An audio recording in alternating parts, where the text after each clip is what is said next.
She married a man she had never laid eyes on and found something in that cold arrangement that no one expected.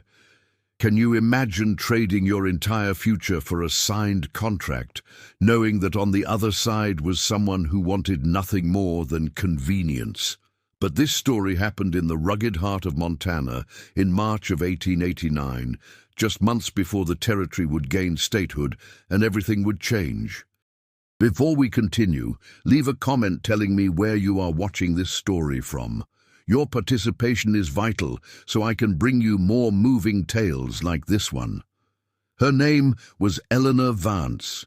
24 years old, chestnut hair always pulled back in a severe bun that left her neck exposed, dark eyes that seemed to hold far more thoughts than she ever permitted herself to speak. She wasn't the type to bow her head easily, but in that March of 1889, she stood before a choice that wasn't much of a choice at all. The house where she grew up stood in the central district of Helena, a two-story structure that had seen better days. The paint was peeling from the clapboard siding, shingles were missing from the roof, and the garden her mother had once tended so meticulously now grew wild. The family's financial ruin had happened gradually, like a silent sickness that rots the timber from the inside until nothing remains but a shell. Eleanor's father, Arthur Vance, had been a respected merchant in dry goods and supply logistics. For years, he controlled key trade routes through the Rockies, dealing with freighters and buyers from Salt Lake City to Minneapolis. His warehouse was one of the largest in the region, stacked to the rafters with grain, tools, and supplies, carrying the heavy scent of burlap and sawdust that clung to the clothes of everyone who worked there. But in 1887, everything began to crumble. Arthur placed his trust in the wrong partner, a man from Chicago who promised to open new markets back east. The scoundrel vanished with half the inventory and all the advance capital. Then came the debts. The creditors appeared one by one, polite at first, aggressive at the end. The warehouse was shuttered. The land the family owned was sold off to pay a fraction of what was owed. And even then, it wasn't enough. Eleanor watched her father age 10 years in two. His back hunched, his hair turned snow-white, and his hands trembled when he tried to sign papers. Her mother, Margaret, wept in the pantry where no one could see, but in front of guests, she feigned that all was well. They were ashamed. In that small, unforgiving high society, bankruptcy was a fate almost worse than death. The families that once called on them stopped coming. The invitations to balls and dinners ceased. Eleanor found herself alone, save for one or two friends who still had the courage to greet her in the street. What no one knew was that before the collapse, Arthur had taught his daughter unusual things. Since Eleanor was 15, he had taken her to the warehouse office and shown her the ledgers. He taught her how to read contracts, how to spot risky clauses, how to calculate margins of profit and loss. He said the world was changing, and a smart woman needed to know how to defend herself. Margaret didn't approve. She thought it improper, but Arthur insisted. Eleanor learned fast. She had a sharp memory for figures and an analytical mind that impressed even her father. She kept notebooks filled with calculations, accounting exercises she did on her own, and copies of contracts she studied until she understood every comma. But all this was a secret. A woman who knew too much about business was seen as odd, unsuited for matrimony. So Eleanor hid it. She feigned interest only in needlepoint and the piano, but the piano had been sold. The needlepoint couldn't pay the debts, and that was when the proposal arrived. Silas Hawthorne. 32 years old, owner of one of the largest cattle ranches in the territory, sprawling across the valleys near Bozeman. A serious man of few words, who had built a fortune through hard labor and shrewd decisions. He had never married, which fueled rumors. Some said he was too difficult, others said he had suffered a heartbreak in his youth and decided marriage was merely a practical matter. Either way, he needed a wife. Society demanded it. A man of his station without a family was viewed with suspicion. The proposal came through an intermediary, a solicitor who knew both families. Silas offered to settle all of the Vance family's debts in exchange for a marriage to Eleanor. There was no romance in the offer. It was a commercial transaction, as clear as a deed of sale. She would become Mrs. Hawthorne. She would have a home, food, clothes, and her social standing restored. He would have a respectable wife to manage his household and accompany him to social engagements. Nothing more. The terms were explicit: separate bedrooms, independent lives, the appearance of a harmonious union in public. Eleanor didn't sleep for 3 days when her parents told her. Her mother cried and said she wasn't obliged to accept, but Eleanor saw the lie in her eyes. Of course she was obliged. If she refused, the family would lose the house. Her father couldn't look at her when he explained the details. He was ashamed to be selling his daughter, but he had no alternative. The night before giving her answer, Eleanor sat by her bedroom window watching the empty street. Helena slept early in those days. The only sounds were a distant dog barking and the cold wind howling down from the mountains. She thought about running away, taking the little money hidden in a tin box, vanishing to Seattle or San Francisco, trying her luck alone. But she knew that meant condemning her parents to complete destitution. And as angry as she was at the situation, she couldn't do that to them. So, she accepted. The ceremony took place on a Saturday morning, March 16, 1889, at the main church in Helena. It was small, discreet, with almost no guests. Silas appeared in a dark suit, his tie impeccable, his hair slicked back with tonic. He was tall, broad-shouldered, with an angular face and a neatly trimmed beard. Handsome, Eleanor admitted to herself, but with an expression so closed off he looked like he was attending a funeral, not a wedding. They exchanged vows that meant nothing. The minister spoke of love and union, empty words echoing off the church walls. Eleanor wore a simple white dress that had belonged to her mother. There was no bouquet, no reception afterward. When the minister said Silas could kiss the bride, he merely brushed her cheek lightly, a mechanical and quick gesture. His lips barely touched her skin. It was just another performance for the minister and the few witnesses present. They left the church separately. He walked ahead, she followed behind, like strangers who just happened to be heading in the same direction. Eleanor's father embraced her at the church door and whispered an apology she pretended not to hear. Her mother wept softly and handed her a small valise with Eleanor's clothes. Everything she owned now fit into a worn leather bag. The journey to Silas's ranch took nearly 6 hours. They traveled in a covered carriage pulled by 2 strong draft horses. Eleanor sat on one side, Silas on the other, with 5 feet of space between them. He said nothing the entire way. He looked out at the pine-covered mountains, at the sky turning darker as they ventured deeper into the territory. Eleanor didn't speak either. What would she say? They didn't know each other. He had bought her to solve a social problem. She had accepted to save her family. There was no topic that wasn't awkward. The ranch was situated in a region of rolling hills, surrounded by grazing land that stretched as far as the eye could see. The main house was large, built of timber and stone, with a wide porch and many windows. It looked solid, well-maintained, but cold. There were no flowers in the garden, no color on the walls. It was functional, like everything Silas seemed to value. When the carriage stopped in front of the house, he stepped down first and offered a hand to help her. Eleanor accepted only because it would be rude to refuse. His hand was large, calloused from work, and warm. He let go the moment her feet touched the ground. A woman appeared at the door. She must have been around 50, grey hair pulled into a tight knot, a dark dress, a white apron. She introduced herself as Mrs. Higgins, the housekeeper. She spoke in a firm but polite voice, stating that dinner was ready and the mistress's room was prepared. Eleanor noticed the distinction. The mistress's room, not the master suite. Silas had made it clear then. She followed Mrs. Higgins inside. The interior was spacious but austere. Dark wood furniture, few ornaments, no paintings on the walls. It looked like the home of a man who had lived alone for too long.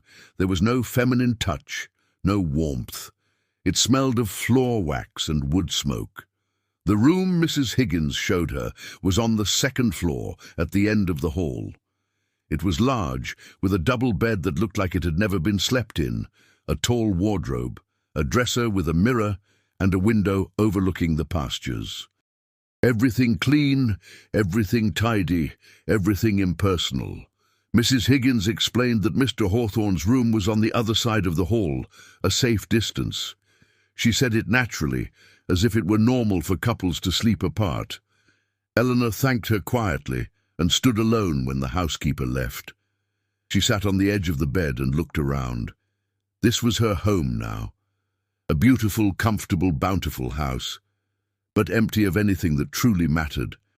She thought of her parents' house, small and falling apart, but full of memories. She thought of the room where she grew up, the window from which she watched the street, the ledgers she kept under her bed. Here she had nothing, only a new name that still sounded strange, Mrs. Hawthorne, Eleanor Hawthorne. She repeated it mentally and felt a tightness in her chest. Dinner was served at 7. Mrs. Higgins knocked on Eleanor's door and announced that the master was waiting in the dining room. Eleanor walked down the stairs slowly, trying to memorize the layout. Long hallway, wooden staircase that creaked on the third step, parlor to the left, study to the right, dining room at the back. Silas was already seated at the head of the table when she entered. He had removed his coat and rolled up his shirt sleeves. He looked more relaxed, but his expression remained guarded. He gestured with his chin to the chair at the other end of the table, far from him. Eleanor sat. The food was plentiful. Roast beef, potatoes, root vegetables, fresh bread, red wine. Mrs. Higgins served in silence and then vanished into the kitchen. Eleanor ate slowly, without hunger, just to have something to do. Silas ate with appetite, chewing calmly, taking sips of wine. He didn't look at her. It was Eleanor who broke the silence. She thanked him for helping her family, said she knew this was an arrangement and that she would do her part. Her voice came out steadier than she expected. Silas stopped chewing and finally looked at her. He replied that he expected only that she manage the household with Mrs. Higgins, receive guests when necessary, and accompany him to social events. Apart from that, he said, she was free to do as she pleased, provided she maintained appearances. His voice was deep, devoid of emotion, as if he were giving instructions to a foreman. Eleanor felt anger rise in her throat, but she swallowed it. She nodded. Silas went back to eating as if nothing had happened. The rest of the dinner passed in silence. When they finished, Silas stood up, wished her a good night without really looking at her, and retreated to his study. Eleanor remained alone in the dining room, staring at the table still laden with food. Mrs. Higgins appeared to clear the plates and noticed the young woman's expression. She said in a low voice that Mr. Hawthorne was a good man, just a bit closed off. He had his reasons, she added, but didn't explain what they were. Eleanor didn't ask. She thanked her and went up to her room. That first night she slept poorly. The bed was comfortable but strange. The house made noises she didn't know. Wind battering the windows, timber settling, Silas's footsteps in the hall when he finally came up late at night. She heard his door close and lay staring at the ceiling in the dark. Married to a stranger, living in a house that wasn't hers, playing a role no one had rehearsed with her. The first days were like that, mechanical routine, polite distance. Eleanor woke early, had breakfast alone because Silas left before dawn to work with the herds. She spent her mornings exploring the house, helping Mrs. Higgins with small tasks, trying not to feel completely useless. The afternoons were long. She read when she found a book in the small library in the study, embroidered without enthusiasm, stared out the window. Silas returned in the late afternoon, washed up, dined with her in silence, and locked himself in the study until late. Sometimes Eleanor heard the sound of papers being shuffled, a pen scratching, drawers opening and closing. He worked hard. It seemed work was the only thing that mattered to him. When they crossed paths in the house, Silas greeted her with cold politeness. "Good morning, Mum. Good afternoon. Excuse me." He never used her name, and she began to notice that he avoided looking directly at her. When he had to say something, he looked to the side, at the floor, anywhere but her face. Mrs. Higgins was her only real company. The housekeeper had worked in the house for years, knew Silas since before he inherited the ranch from his father. She told stories of the region, explained how the cattle drives worked, commented on the ranch hands. But when Eleanor tried to ask about Silas's past, about why he was so withdrawn, Mrs. Higgins deftly changed the subject. 2 weeks after the wedding, the first strange moment occurred. Eleanor was in the library looking for something to read when Silas entered suddenly. He didn't expect to find her there. He froze in the doorway with an expression she couldn't decipher. Surprise, perhaps, or discomfort. He asked what she was doing. Eleanor showed him the book she had picked, a volume on American history. She said she liked to read. Silas looked at the book, then at her, and something shifted briefly in his face. Almost interest, almost curiosity. But it lasted only a second. He nodded, grabbed some papers he had come for, and left without another word. But that night, at dinner, he asked about the book. He wanted to know if she found it interesting. Eleanor, surprised by the question, answered yes, that she was reading about the Louisiana Purchase. Silas commented that he found that part of history fascinating as well, and for the first time they had a conversation that lasted more than 2 minutes. It was brief, awkward, but it was different. In the following days, Eleanor noticed that Silas started leaving new books in the library. He said nothing, made no ceremony of it, just placed them there as if they had always been there. But she knew they hadn't. They were books he was bringing for her. She didn't comment. She just read them and, at the next dinner, mentioned something about what she had read. And Silas responded. Small exchanges, short conversations, but conversations nonetheless. It was during this time that Eleanor began to observe him more. She noticed the way he furrowed his brow when he was concentrating, that he always took his coffee black, that he treated the ranch hands with respect, never raising his voice, paying fair wages, that he spent hours in the study not just working, but studying contracts, maps, commercial documents, and that was when she began to feel the urge to see those documents.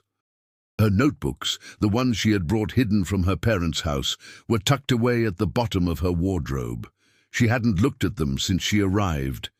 But one afternoon, when the house was empty and silent, she took them out. She opened them and saw the old notes, the accounting exercises, the copies of contracts she had studied with her father. The desire to use that knowledge was physical. It ached. She'd spent years learning, and now she was trapped in this house doing nothing, being nothing, just the decorative wife Silas had purchased. But she didn't know how to change that. She didn't know if he would accept it. She didn't know if it was permitted. It was on a Thursday that the cracks began to show. Eleanor was passing through the hallway in the late afternoon when she heard raised voices coming from the study. The door was ajar. She recognized Silas's voice, tense, and that of another man she didn't know. The man was saying the contract was signed, that there was no going back. Silas replied that there was something wrong, that the numbers didn't add up, that this would ruin the entire season's profit. The other man insisted it was too late, that the agreement was binding, that if Silas broke the contract, he would have to pay a massive penalty. Eleanor stood frozen, listening. Her heart raced. She knew this type of argument. She had seen her father go through similar situations, and from what she understood, Silas had signed a supply contract with a syndicate of middlemen, but there were hidden clauses that would siphon off all the profit from the next drive. The other man left in a huff minutes later, brushing past Eleanor without a greeting. She stood in the hall, indecisive. Every rule told her to go back to her room, pretend she hadn't heard anything, maintain the distance Silas demanded. But she couldn't. She knocked lightly on the study door. Silas was standing with his back to her when she entered. His hands rested on the desk, head hung low, shoulders tense as if carrying an unbearable weight. He didn't even turn when he heard the door. He just said in a weary voice that it wasn't a good time, that she could come back later. Eleanor closed the door behind her. Her voice was steady when she replied that she knew it wasn't a good time, but she needed to speak with him. Silas finally turned. He had deep circles under his eyes, his tie loosened, his hair disheveled from running his hands through it. He looked at her with a mixture of surprise and irritation. He asked if she had heard the conversation. Eleanor confirmed she had, that it wasn't on purpose, but she had heard, and that she thought she could help. Silas's expression shifted to something between disbelief and impatience. He started to say that these were business matters, complicated, that she didn't need to worry herself. That was when Eleanor interrupted him. She said she had caught the name of the contract the man mentioned, an exclusive supply agreement with the Chicago meatpacking syndicate. And if it was the type of contract she was imagining, there were standard clauses that middlemen used to trap ranchers. A perpetual exclusivity clause, a breach penalty equivalent to 3 times the value of the herd, and a progressive brokerage fee that increased every year. Silas stood paralyzed, staring at her. The silence in the office was so deep, Eleanor could hear her own heart beating. He asked in a strange voice how she knew that. Eleanor took a deep breath. She was afraid of what she was about to say, but there was no turning back now.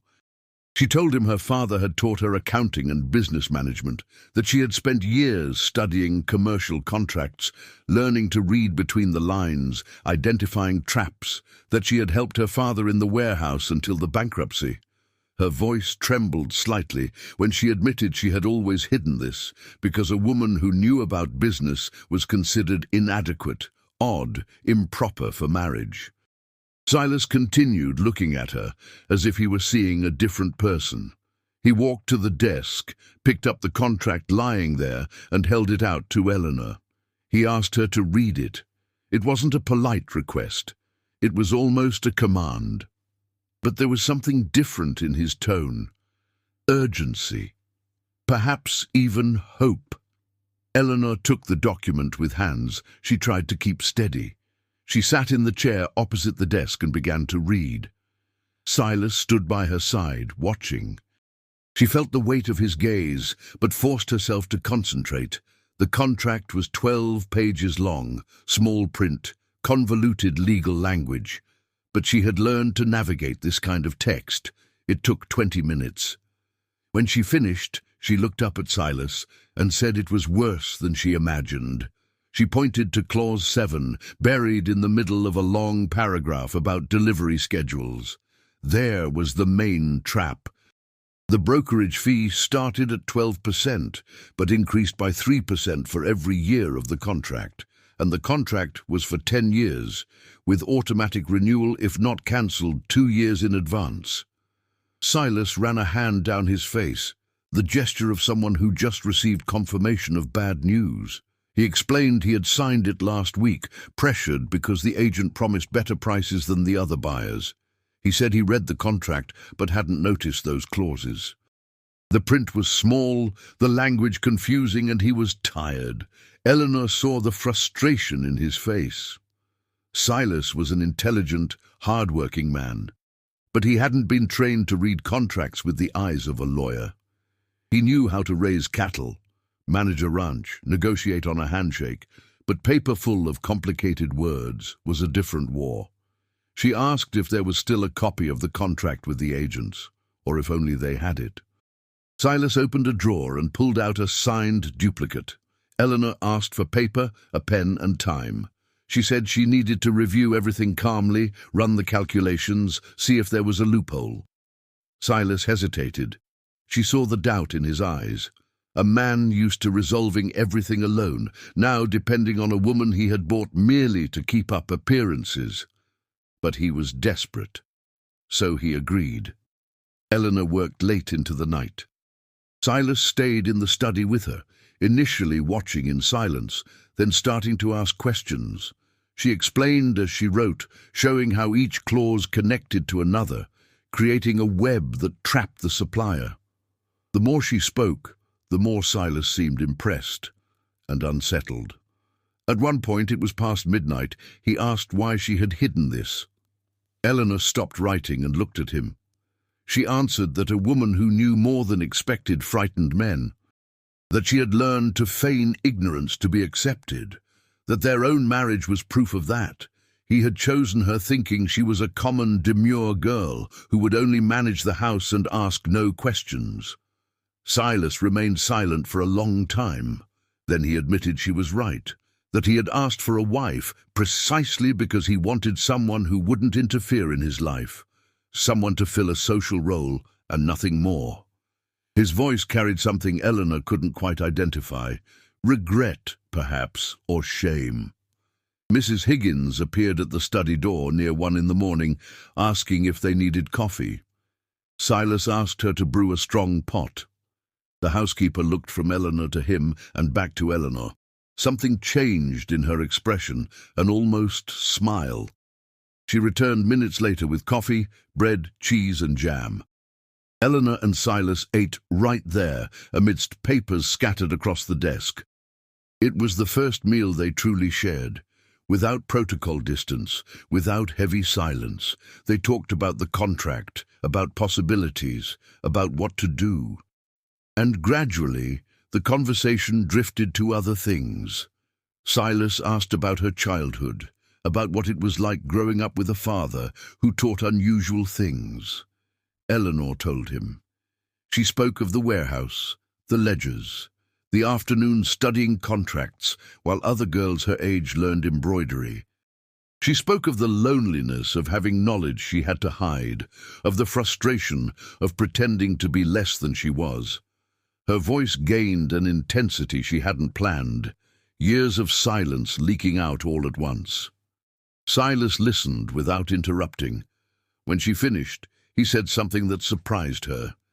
He said he understood about hiding parts of oneself, that he too had learned not to show too much, to keep his distance, not to trust. And for the first time, he let slip that he had had a bad experience in the past. He didn't give details, but Eleanor sensed an old pain in his voice. If you are enjoying this story, leave your comment. I want to know what you think. They worked until nearly 3 a.m. When they finally stopped, Eleanor had found something. It wasn't exactly a loophole, but it was an error in the wording of the penalty clause. The text mentioned a value of 3 times the annual yield, but didn't specify which yield, the current one, the projected one, or the average of recent years. It was an ambiguity a good lawyer could exploit.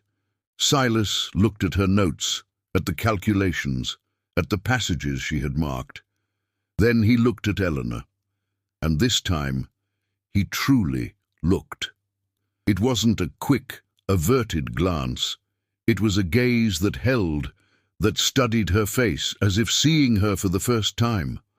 Eleanor felt something strange in her stomach, heat rising up her neck. Silas said in a low voice that she was incredible.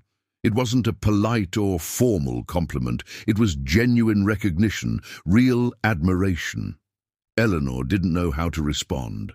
She thanked him softly and gathered the papers, trying to hide that she was blushing. They went up to their separate rooms, but something had changed. Eleanor felt it when she passed him in the hallway. The air was different. The distance shorter.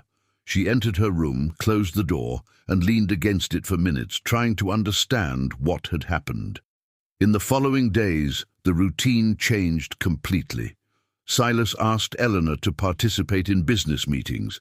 At first, the men who came to discuss matters were surprised, some even uncomfortable, with a feminine presence. But Silas made it clear she had a voice there. And when Eleanor began asking questions, pointing out inconsistencies, suggesting modifications to proposals, the discomfort turned into respect. Reluctant, but respect. The matter of the contract with the middlemen became a priority. Silas hired a lawyer from Billings, an experienced man named Mr. Sterling, who came to the ranch to review everything. Eleanor participated in the meeting. When she presented the analysis she had done, showing the ambiguity in the penalty clause, the lawyer was impressed. He said she had a sharp eye, that many men trained in law wouldn't have caught that. Mr. Sterling devised a strategy. They couldn't simply break the contract, but they could renegotiate using the ambiguity as leverage. If the agents didn't agree to revise the terms, Silas would take it to court, where a judge would have to interpret the dubious clause. And lawsuits took time. They could take years. Years the syndicate didn't want to lose. It was a risky bet, but it worked. 2 weeks later, the representatives from the Chicago syndicate returned. It wasn't the same man who had argued with Silas.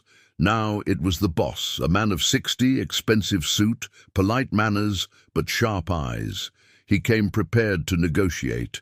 The meeting took place in the ranch's parlor. Silas, Eleanor, the syndicate owner, and his lawyer, Mrs. Higgins, served coffee and withdrew, but not before exchanging a glance with Eleanor, a glance of encouragement. The negotiation was tense. The syndicate boss tried to intimidate, said a contract was a contract, that Silas had signed knowing the terms. Silas, who might have retreated before, stood firm, and when the man ignored Eleanor completely, directing all his words to Silas or Mr. Sterling, it was Eleanor who interrupted. She placed the copy of the contract on the table and pointed to the problematic clause. She explained, in a calm and technical voice, why that wouldn't hold up in court. She cited legal precedents, used legal terms she had studied, dismantled his arguments point by point. The owner was visibly irritated, but he had no answer. In the end, they renegotiated. A fixed brokerage fee of 10%, a 5-year contract with no automatic renewal, and a termination clause with a reasonable fine. It wasn't ideal, but it was infinitely better than the original agreement. When they signed the new contract, the owner looked at Eleanor with an expression that mixed respect and resentment. After everyone had left, Silas stood in the middle of the parlor looking at the documents. Eleanor started to leave, thinking he wanted to be alone, but he called her name. He said she had saved the ranch, that without her he would have lost everything.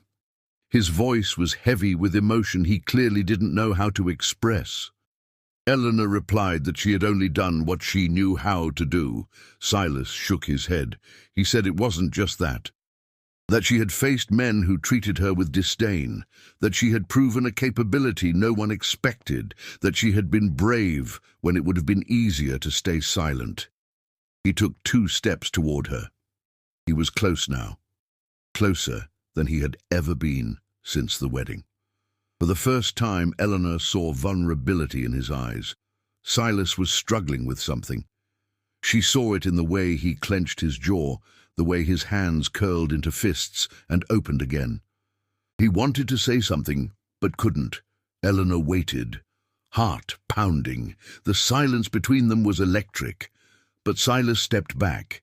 He thanked her formally, said he had some work to do, and left the room too quickly. Eleanor stood there, confused and frustrated.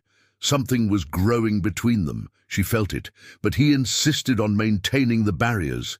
It was Mrs. Higgins who gave the first clue as to why. A few days later, she and Eleanor were in the kitchen preserving vegetables. The housekeeper began to speak carefully about Silas's past. She told her he had been engaged years ago, a girl from Helena society, beautiful, from an important family.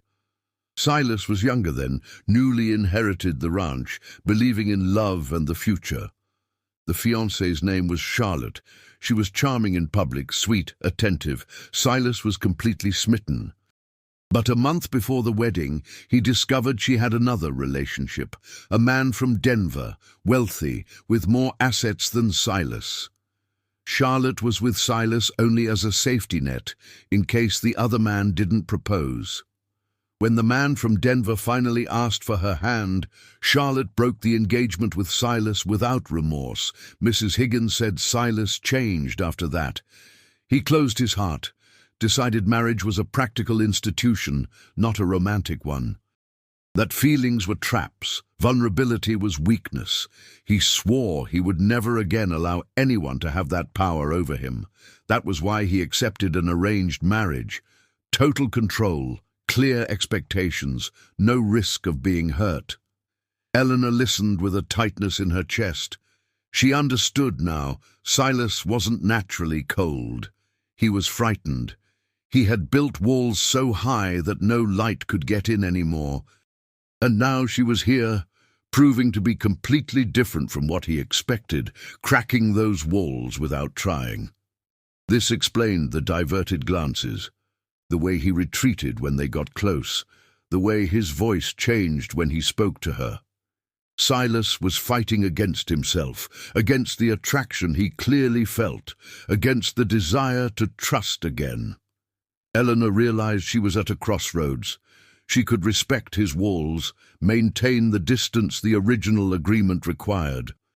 It would be safer, less painful if nothing changed, or she could risk it, show that she wasn't Charlotte, that there were people worth the vulnerability.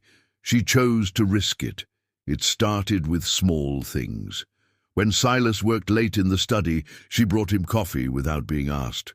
When he returned, soaked from the rain after inspecting the herds, she asked Mrs. Higgins to prepare a hot bath and leave dry clothes ready.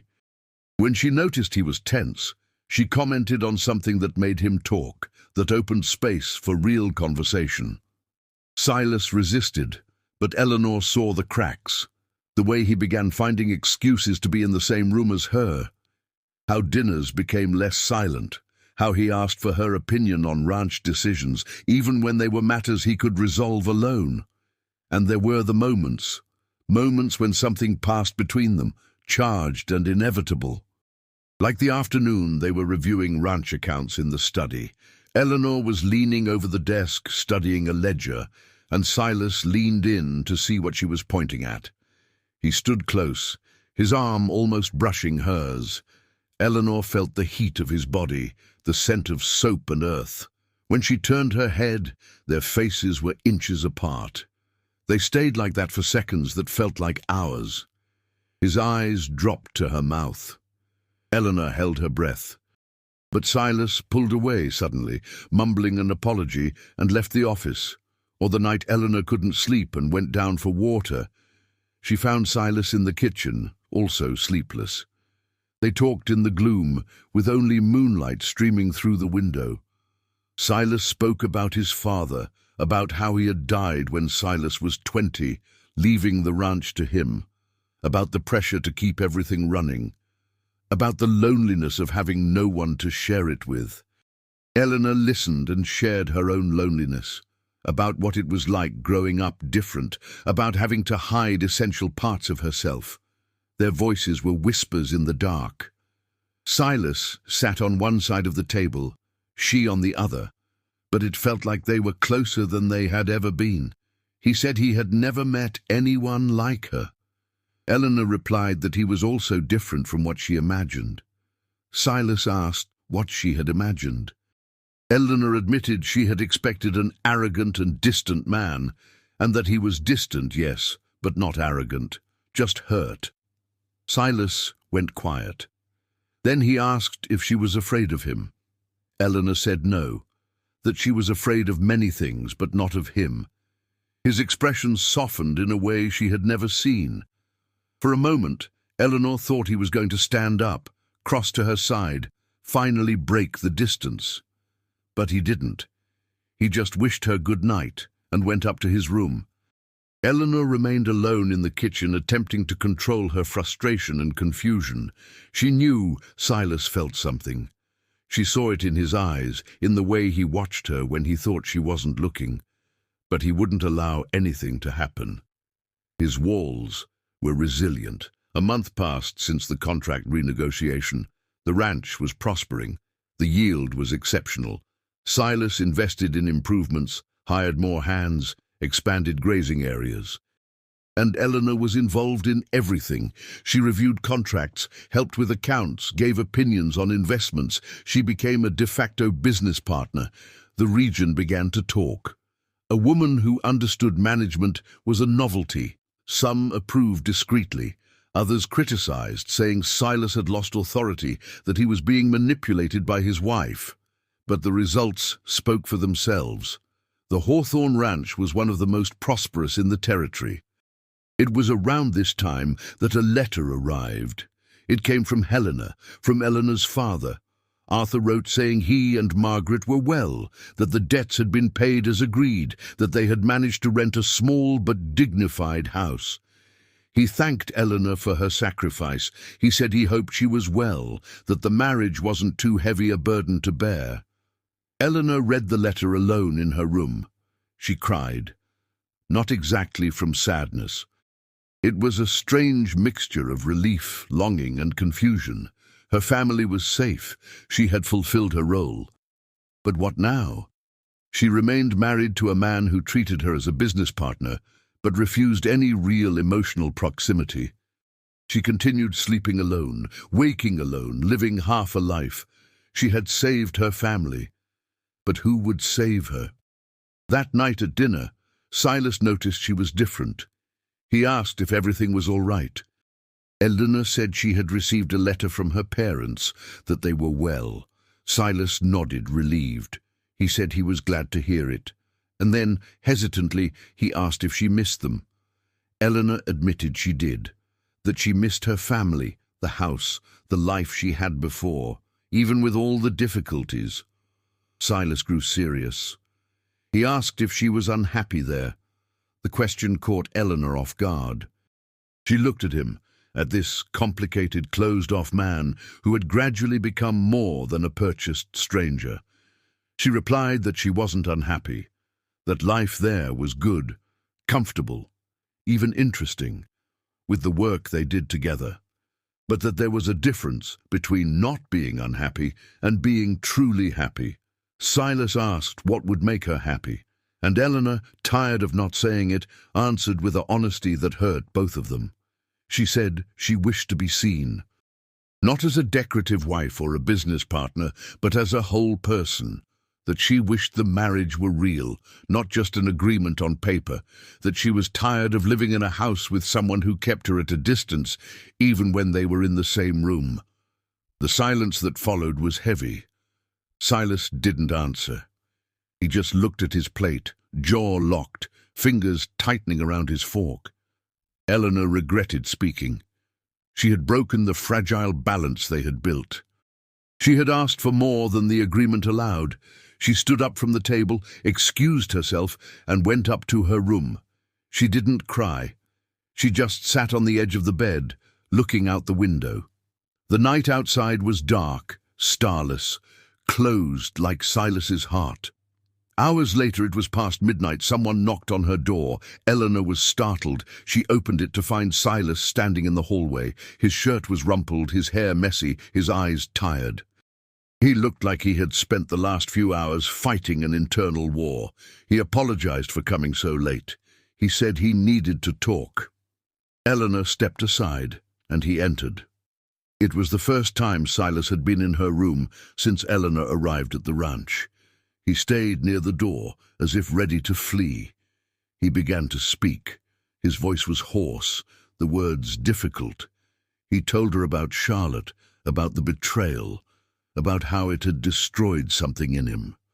He said he had sworn never to allow anyone to have that kind of power again, that the arranged marriage was perfect because it didn't involve feelings, therefore it didn't involve risk.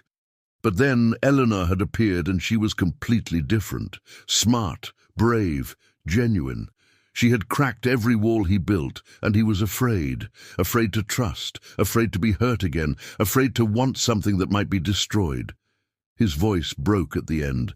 Silas admitted he was in love with her, that he had fought against it with all his strength, but couldn't anymore, that he thought about her all the time, that the moments with her were the only ones where he felt truly alive, that sleeping in separate rooms was killing him.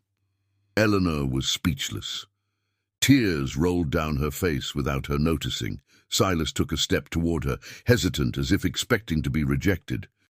He said he understood if she didn't feel the same, that their agreement didn't include love, that he had no right to ask for it. But Eleanor interrupted him.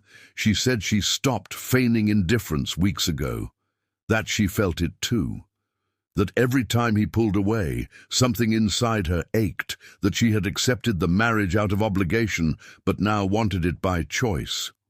Silas closed the distance between them, slowly, giving her time to retreat if she wanted. But Eleanor didn't retreat. When he touched her face, finally, his hands were trembling. When he kissed her, it was different from the mechanical touch in the church. It was genuine, intense, full of months of containment breaking all at once. They stayed like that, holding each other in the middle of the room, finally acknowledging what they had tried to deny. It wasn't like a fairy tale.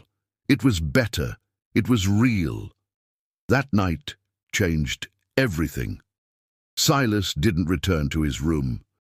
They stayed talking until dawn, sitting on the floor of Eleanor's room, leaning against the bed, fingers intertwined, telling stories they had never shared. He spoke of the loneliness of managing the ranch alone, of the nights he looked at the big empty house, wondering if this was how he would spend the rest of his life. She told him about the days in her parents' house after the bankruptcy, about the social humiliation, about accepting the marriage feeling she was burying any chance of real happiness. But now they were there, together. And it was strange how something that started as a commercial transaction had transformed into this, into truth, into vulnerability, into choice. When the sun began to rise, Silas kissed her forehead and said he needed to go work. But before leaving, he held her face with both hands and promised that from then on it would be different, that he wouldn't run anymore, wouldn't keep his distance, that they were going to try for real. Eleanor believed him, and for the first time since she arrived in that house, she woke up feeling she belonged there. The following days were a discovery. Silas still worked the herds during the day, but now he returned earlier. They dined together, not at opposite ends of the table, but sitting close.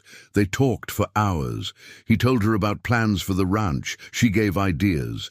He asked about the books she read. She shared. Small intimacies that normal couples had, but for them were precious novelties. Mrs. Higgins observed everything with poorly disguised satisfaction.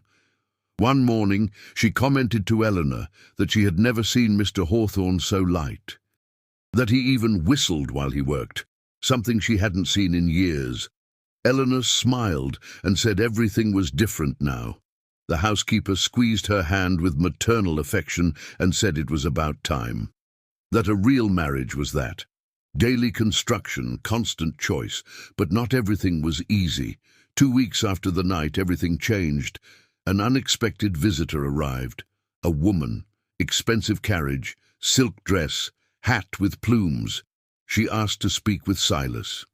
When Mrs. Higgins announced who it was, Silas's face went pale. It was Charlotte. Eleanor was in the study reviewing correspondence when Silas entered. He looked disturbed. He told her his ex-fiancée was there, that she had come from Denver specifically. He said he didn't know what she wanted, but he would receive her. He asked if Eleanor would like to be present. Eleanor thought for a moment.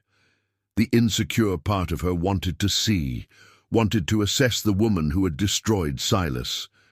But the stronger part decided to trust. She said it wasn't necessary, that it was his business, but she would be there if he needed her.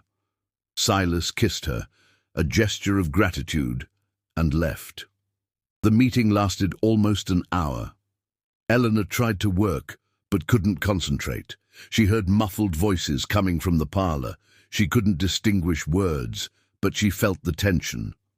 When she finally heard the front door close and the carriage depart, she went down. Silas was sitting in the parlor, looking distant. Eleanor sat beside him and waited. He began to tell her. Charlotte had been widowed. The rich husband from Denver had died 6 months ago, leaving debts she only discovered later. She was broke, desperate, and had remembered Silas. She came to ask for help. No, she came to ask for more than that. She insinuated that perhaps they could start over, that she had made a mistake, that she had always cared for him. Eleanor felt anger boil. But Silas held her hand and continued. He said he had refused, that he had explained to Charlotte he was married, that he loved his wife, that he had absolutely no interest in reliving the past. Charlotte had been surprised, then irritated, then pleading. But he stood firm. He offered small financial aid, out of compassion but nothing more, and asked her not to return. Eleanor looked at him. She saw absolute sincerity in his eyes. She saw a man who had faced the ghost of the past and chosen the present.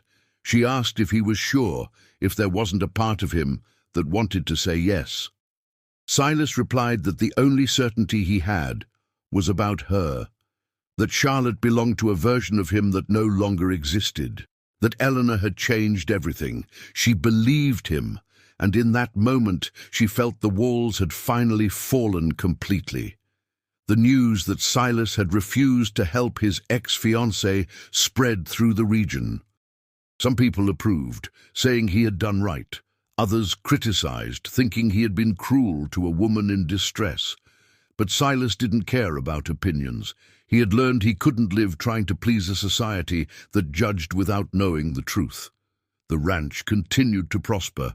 Eleanor became an essential part of the administration. She not only reviewed contracts, but began implementing changes. She suggested diversifying, planting beans and corn alongside the cattle grazing to have alternative income sources. Silas accepted. She proposed improving conditions for the hands, building better bunkhouses for the families living on the property, paying above-average wages. Silas agreed, seeing that well-treated workers produced more and with loyalty. In June of that year, 6 months after Eleanor's arrival, the ranch received a visit from an important buyer from Minneapolis. He came to evaluate production for a possible long-term contract. It was a big deal, one that could guarantee financial stability for years. The meeting was in the parlor. The buyer, Mr. Augustus Miller, was an experienced man who had negotiated with hundreds of ranchers. He expected the standard, male owner speaking, silent wife serving coffee. But when Eleanor began presenting production numbers, harvest projections, quality analysis of the beef, he was visibly surprised. He tried to ignore her and direct questions only to Silas, but Silas redirected to Eleanor, making it clear she had the answers. In the end, Mr. Miller had no choice but to acknowledge he was facing a competent administrator. He made the proposal. Eleanor identified 2 problematic points. They negotiated. They closed a deal better than the initial offer. When the buyer left, he shook Silas's hand and then, hesitantly, Eleanor's. He said it was the first time he negotiated with a couple like that, but it had been impressive. Eleanor thanked him and saw Silas smile with pride. That night they celebrated. Mrs. Higgins prepared a special dinner. Silas opened a bottle of wine he had saved for years. They toasted, not just to the contract, but to everything they had built together. Eleanor looked at the man beside her, the one she had purchased, as if he were merchandise, and felt a strange gratitude. If someone had told her months ago that she would fall in love with her arranged husband, she would have laughed. But there it was, in love, happy, fulfilled. Silas must have noticed it in her look, because he asked what she was thinking. Eleanor told the truth, that she was thinking about how strange life was, how a marriage that was meant to be a prison had become a liberation, how a cold agreement had turned into true love, how she had found a partner where she expected to find only a boss. Silas held her hand over the table. He said he thought about that every day, that he woke up beside her now and couldn't remember how he had lived before in loneliness, that she had returned parts of him he thought had died, the capacity to trust, to feel, to want a future that was more than work and survival. Eleanor felt tears in her eyes, not of sadness, of something she didn't even have a name for. Wholeness, perhaps. It was during this period that they began making real plans for the future. Silas wanted to expand the ranch, buy adjacent lands that were for sale. Eleanor supported him, but suggested they do a careful analysis first, that they not overextend into debt. They worked together on the calculations, the projections, the possibilities. It was work, but it was also intimacy, discovering how the other thought, how they made decisions, how they handled risk. And there were the moments that weren't about business. Afternoons when Silas took Eleanor riding through the ranch, showing the boundaries of the property, the places he loved. Nights when they read together in the library, she with a novel, he with a newspaper, but always close. Mornings when they woke early and stayed in bed just talking, planning the day, sharing dreams. It was simple happiness, but Eleanor discovered it was the kind that mattered most. It wasn't the explosive passion of cheap romance novels. It was constant construction, daily choice, real partnership. It was love growing in soil that had been prepared with patience and care. In September, a letter arrived from Eleanor's parents. They asked to visit her, wanted to see how she was, see the house where she lived. Eleanor was nervous. She hadn't returned to Helena since the wedding. She didn't know what it would be like to see her parents again, especially her father, who had made the agreement that brought her here. Silas noticed her tension. He said he would prepare everything, that they would receive her parents with all respect, that they could stay as long as they wanted. Eleanor thanked him, but admitted she was afraid. Afraid her parents would see through her happiness and think it was pretense. Afraid her father carried too much guilt. Afraid to confront the difficult beginning of the marriage, now that everything was so different. Silas hugged her and said she didn't need to be afraid, that her parents would see the truth, that it was impossible to hide what existed between them now. If you are following this story this far, leave your comment. Your presence makes all the difference. Arthur and Margaret arrived on a Saturday afternoon. Silas sent the good carriage to fetch them from the station. When they stepped down, Eleanor saw that her father had aged more, his hair completely white, his back more stooped. Her mother was thinner, but smiling. They looked at the big house with an expression mixing admiration and sadness. Sadness, because this had cost them their daughter. Eleanor ran to hug them both. She cried. They cried. Silas stood a little apart, respecting the moment, but when Eleanor called him, he approached. Arthur extended his hand with tense formality. Silas shook it, but then pulled his father-in-law into a quick embrace. He said it was an honor to receive them, that this was their house too. The tension began to dissolve. During the 3 days they stayed, Arthur and Margaret observed everything. The way Silas treated Eleanor, how they worked together in the study, how they laughed during meals, how they looked at each other when they thought no one was watching. On the second day, Margaret called Eleanor into the bedroom and asked directly if she was happy, if the marriage was good, if Silas treated her well. Eleanor didn't need to pretend. She told her everything. The cold beginning, the distance, the gradual discovery of one another, the night everything changed. She told her about the work they did together, about how she had found purpose there, about how she had fallen in love with the man who in the beginning was just a stranger. Margaret wept with relief. She said she had carried enormous guilt, that she had spent months imagining her daughter unhappy in a loveless marriage. Knowing Eleanor had found happiness, there was more than she expected.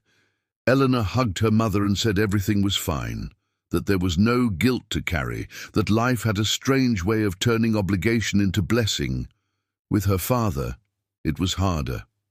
Arthur avoided looking directly at Eleanor, carrying visible shame.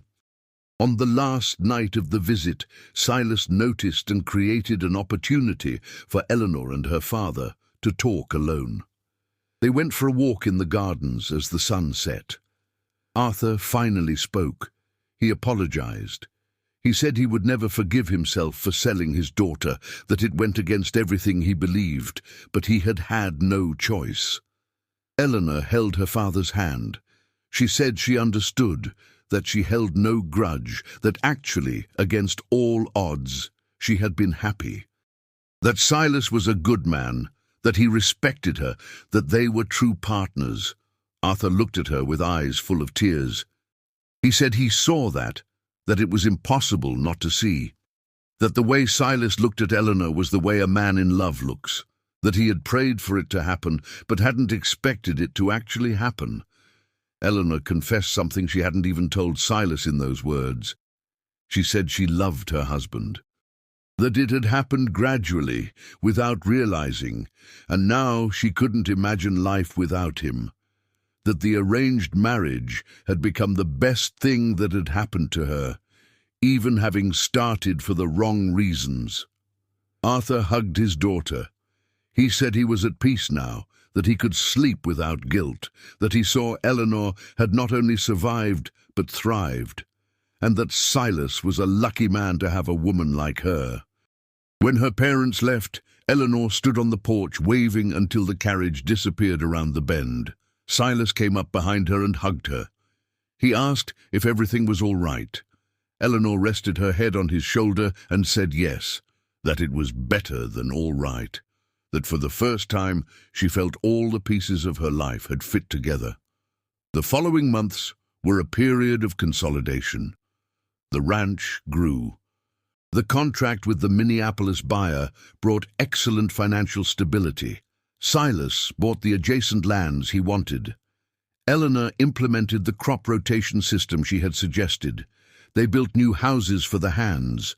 Hawthorne Ranch became a benchmark in the region, but more than material success, there was peace. Eleanor woke up every day beside a man she loved.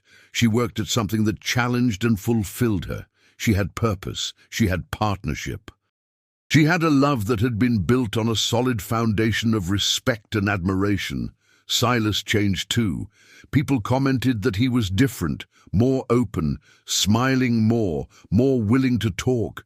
The walls had fallen. And Eleanor knew part of that was her doing, but part was his own doing. He had chosen to risk again, chosen to trust again, chosen to love again. And that had demanded a courage she deeply admired. In November of 1889, Montana was admitted to the Union as the 41st state. It was a historic change that brought uncertainty for many, but for Eleanor and Silas, it was just a footnote. They were building something bigger than politics. They were building a life together. It was in December, on a cold winter night, that Silas did something unexpected. He asked Eleanor to marry him. She laughed and said they were already married. He explained that yes, they were married on paper, but that had been a business agreement. He wanted to do it again, properly, with love, with choice. He wanted to renew their vows, not out of obligation, but out of want. Eleanor was speechless. Tears fell. She said yes, 1,000 times yes. They renewed their vows in a small ceremony at the ranch, not in a church but in the large parlor, in front of the warm fireplace. A minister came out to them. Mrs. Higgins was present, Thomas the foreman, some close workers, Eleanor's parents who returned for the occasion, and a few true friends. There was no pomp, no social performance. There was truth. When they exchanged vows this time, the words were real. Silas promised to love, respect, and be Eleanor's partner for the rest of his life. Eleanor promised the same. And when the minister said he could kiss the bride, Silas kissed her for real. It wasn't a quick mechanical kiss like at the first ceremony. It was a kiss that sealed a real promise. People applauded. Mrs. Higgins wept with joy. Arthur hugged Silas and said he was like a son now. Margaret held Eleanor's hand and smiled. It was a small celebration, but it was a true celebration. It was the recognition of a love that had grown in an unlikely place. Life went on with a good rhythm. The years passed. The ranch continued to prosper. Eleanor became a known figure in the region, a woman who managed business alongside her husband, a rare thing but respected for the results. She received letters from other women asking for advice, asking how she had achieved such space. Eleanor always replied with honesty.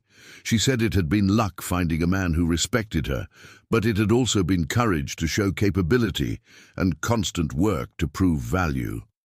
Silas aged well beside her. His hair began to gain strands of white, but he remained strong, working the land he loved. He said Eleanor had saved not only the ranch, but him. That before her, he was just a man working, surviving. After her, he was a man truly living. 5 years passed since that arranged marriage of March 1889. It was now March 1894. Eleanor was on the porch of the house, looking at the pastures stretching to the horizon.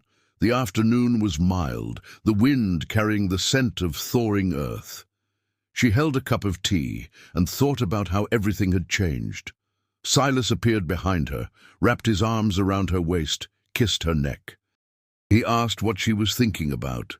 Eleanor leaned into him and said she was thinking about how strange life was, how she had arrived there 5 years ago with a small suitcase, a heavy heart, no expectations, and how now that place was home, that man was love, that life was wholeness.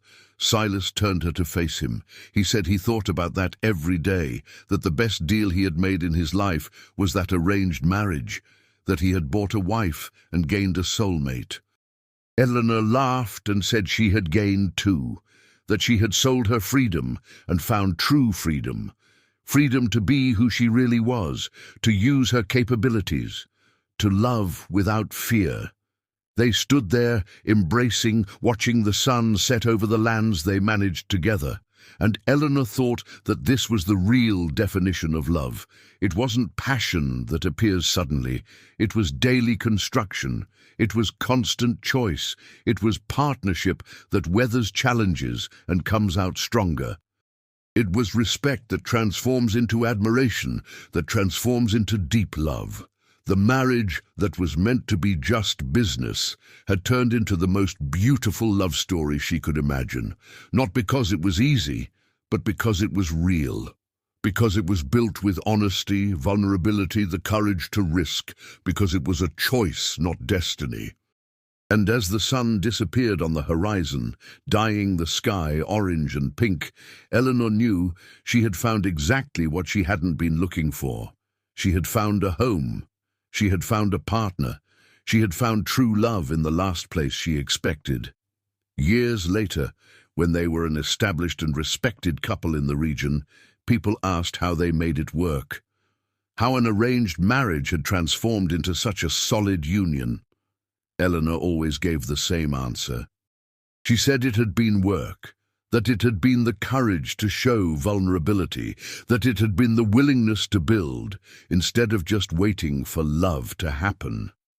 Silas complimented by saying it had been finding the right person, that Eleanor was different from anyone he had known, that she had cracked his walls with patience and persistence, that she had shown that love was a choice, a construction, a partnership, not just a feeling that appears and disappears.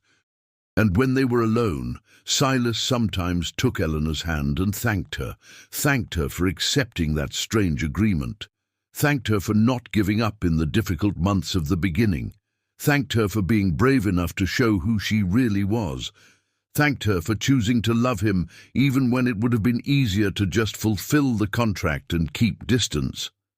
Eleanor always replied that she was the one who should thank him, that Silas had given her space to be complete, that he had respected her capabilities when society said a woman shouldn't know about business, that he had the courage to dismantle his own walls and risk loving again after being hurt. The truth is that both were right. It was the work of both. It was the choice of both. It was the courage of both. And that was how an arranged marriage that was meant to be just business became the most beautiful love story that region of Montana had ever seen.